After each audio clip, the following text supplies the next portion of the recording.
Today I made one of my all-time favorite dishes, frijoles borrachos, also known as drunken beans.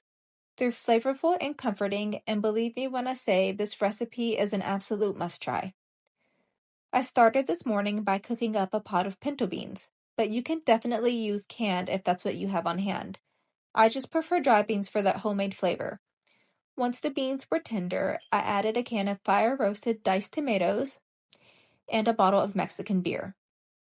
I gave it a good stir and let it simmer over medium heat while I fried up some bacon. I kept about 2 tablespoons of bacon grease in the skillet. Then I added diced onion and jalapeno. I seasoned it with salt, gave it a quick stir, and cooked it for about 7 to 10 minutes until everything softened and smelled amazing.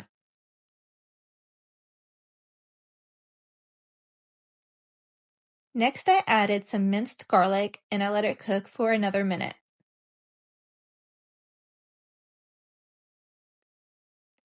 Then I used a slotted spoon to transfer the beans to the skillet.